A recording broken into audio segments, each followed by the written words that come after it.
নমস্কার বন্ধুরা, আমার চ্যানেলে আপনাদের সবাইকে স্বাগত। দেখুন আমাদের পাড়ার কুকুরের বাচ্চাগুলোর জন্য আমাদের ছেলেমেয়েরা কিভাবে কুকুরের বাচ্চাগুলোকে নিয়ে আদর করে। এই যে দেখুন কোলে তুলে নিয়েছে, চুমো দিচ্ছে, কিভাবে খেলা করে ওদের সাথে। আমাদের ছেলেমেয়েগুলো, পাড়ার ছেলেমেয়েগুলো এইভাবেই কুকুরের বাচ্চাগুলোকে ওরা আদর করে। দেখুন কোলের পরে সাজিয়ে নিয়ে বসে আছে। দেখুন কিভাবে কোলের পরে সাজিয়ে নিয়ে বসে আছে, দেখুন দেখলেও হাসি পায়। যাই হোক, এবার চলুন রান্নাঘরে যাই। দেখুন আমি বানাবো আজ তরকা ডাল।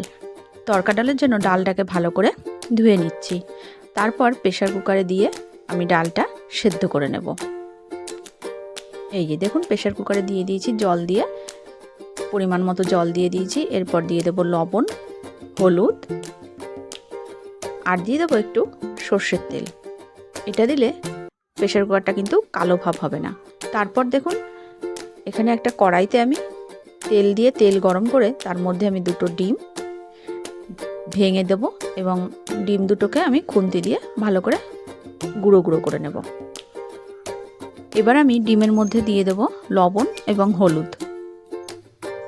হলুদ এবং লবণ দিয়ে ভালো করে নেড়ে চেড়ে নেব। দেখুন কেমন লাল লালভাবে ভাজা হয়ে গেছে। এবার আমি তুলে নেব। ডিমগুলো সব তুলে নেওয়া হয়ে গেছে। এর মধ্যে ওই কড়াইয়ের মধ্যেই আমি আবারও সর্ষের তেল দিয়ে তেলটাকে ভালো করে গরম করে নেব।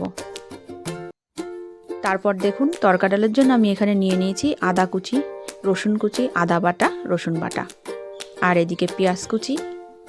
এবার আমি ওই গরম তেলের মধ্যে রসুন কুচি, আদা বাটা, পেঁয়াজ কুচি সব দিয়ে ভালো করে নেড়ে নেব। আর দিয়ে দেব পেঁয়াজ কুচি। এবার দিয়ে দেব লবণ, লঙ্কার গুঁড়ো, তারপর দিয়ে দেব হলুদ, আর দিয়ে দেব জিরের গুঁড়ো। এই সমস্ত মশলাগুলি ভালোভাবে নেড়েচেড়ে কষিয়ে নেব। নিয়ে অল্প একটু জল দিয়ে আবারও মশলাটাকে কষাতে থাকবো। এবার আমি দিয়ে দেব কষানো মশলার মধ্যে ডিম ভাজাটা। ডিম ভাজা দিয়ে মশলার সাথে ভালো করে আবার কষিয়ে নেব।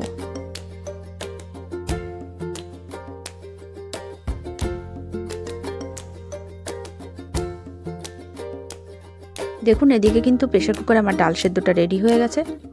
এই যে দেখুন এই যে সেদ্ধ হয়ে গেছে ডালটা। এবার আমি এই কষানো মশলার মধ্যে সেদ্ধ ডালটা ঢেলে দেব। আর এদিকে একটা ফ্রাই প্যান নিয়ে নিয়েছি, তার মধ্যে আমি একটু কাসুরি মেথিটাকে একটু ড্রাই রোস্ট করে নেব।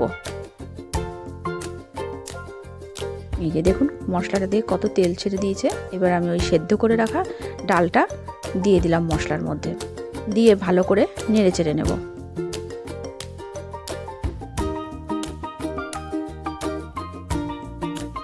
তারপর ওই কাসুরি মেথিটা এই যে দিয়ে দিলাম তরকা ডালের মধ্যে।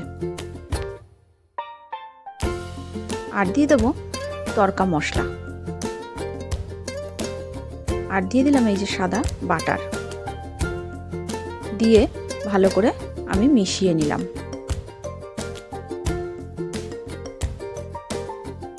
এরপর দেখুন তরকা ডাল কিন্তু আমার হয়ে গেছে। তারপর আমি এই যে রুটি বানাতে শুরু করেছি, তরকা ডাল দিয়ে রুটি দিয়ে খাওয়ার জন্য। এই যে দেখুন এদিকে আমার কিন্তু রুটি বেলে ছেঁকে নেওয়া হচ্ছে। কি সুন্দর রুটিগুলো ফুলেছে, গোল গোল হয়ে রুটিগুলো কিন্তু ফুলছে।